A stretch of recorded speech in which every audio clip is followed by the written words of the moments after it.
नेहा एक चंचल और शरारती लड़की थी। उसे ड्राइंग बनाना और मजेदार कहानियां लिखना बहुत पसंद था। लेकिन उसका सबसे बड़ा सपना था स्कूल की छुट्टी हो जाए और जमकर मस्ती करने का मौका मिले। एक दिन नेहा स्कूल के गार्डन में बैठी थी जब अचानक उसे जमीन पर एक चमचमाती सुनहरी पेंसिल दिखी। जैसे ही उसने पेंसिल उठाई, अचानक एक हल्की आवाज आई, मैं हूं जादुई पेंसिल, जो भी लिखोगी वो सच हो जाएगा। पहले तो नेहा डर गई, लेकिन फिर उसे बहुत मजा आने लगा। उसने सोचा, अगर ये सच में जादुई पेंसिल है तो क्यों न कुछ मजेदार लिखा जाए। सबसे पहले नेहा ने अपनी कॉपी में लिखा, मेरे पास ढेर सारी चॉकलेट हो। जैसे ही उसने यह लिखा, अचानक उसकी गोद में चॉकलेट का पहाड़ लग गया।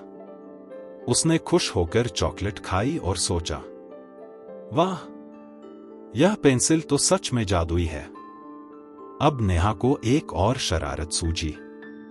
उसने अपनी कॉपी में लिखा, आज स्कूल की छुट्टी हो गई। जैसे ही उसने यह लिखा, पूरे स्कूल में अफरा-तफरी मच गई। स्कूल की बिल्डिंग धीरे धीरे जमीन से ऊपर उठने लगी और उड़कर आसमान में जाने लगी। बच्चे और टीचर्स खिड़कियों से बाहर झांक रहे थे। किसी को समझ नहीं आ रहा था कि ये क्या हो रहा है। नेहा ने ऊपर देखा और हैरानी से उसका मुंह खुला रह गया। अरे, स्कूल सच में उड़ रहा है। बच्चे खुशी से चिल्लाने लगे, याय! अब हमें पढ़ाई नहीं करनी पड़ेगी। लेकिन टीचर्स बहुत घबराए हुए थे।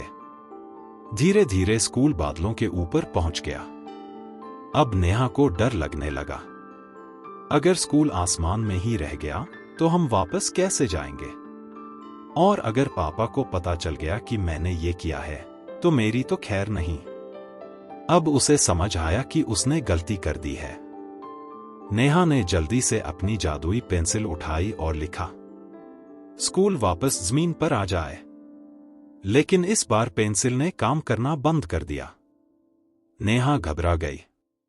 अब क्या होगा? फिर उसे याद आया कि उसने यह पेंसिल स्कूल के गार्डन में पाई थी। शायद अगर इसे वहीं रख दूं तो यह फिर से काम करने लगे। नेहा ने हिम्मत जुटाई और खिड़की से नीचे कूद गई। लेकिन गिरने की बजाय वह हवा में तैरने लगी, जैसे कोई सुपरहीरो हो। धीरे धीरे वह जमीन पर आई और स्कूल के गार्डन में पहुंच गई। उसने जल्दी से पेंसिल वहीं रख दी जहां से उसने उठाई थी। जैसे ही पेंसिल जमीन पर रखी, पूरा स्कूल तेजी से नीचे आने लगा। धड़ाम! अब नेहा को समझ आ गया था कि हर चीज का सही इस्तेमाल करना जरूरी होता है।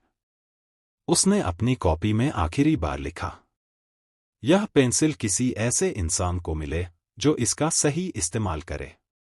जैसे ही उसने यह लिखा, पेंसिल अचानक गायब हो गई। अब नेहा ने तय कर लिया कि वह बिना मेहनत किए कुछ भी पाने की कोशिश नहीं करेगी। और हाँ, अब वह बिना सोचे समझे कुछ भी नहीं लिखेगी। इस कहानी से हमें ये सीखने को मिला कि शरारत मजेदार होती है, लेकिन समझदारी से की जाए तो बेहतर होती है।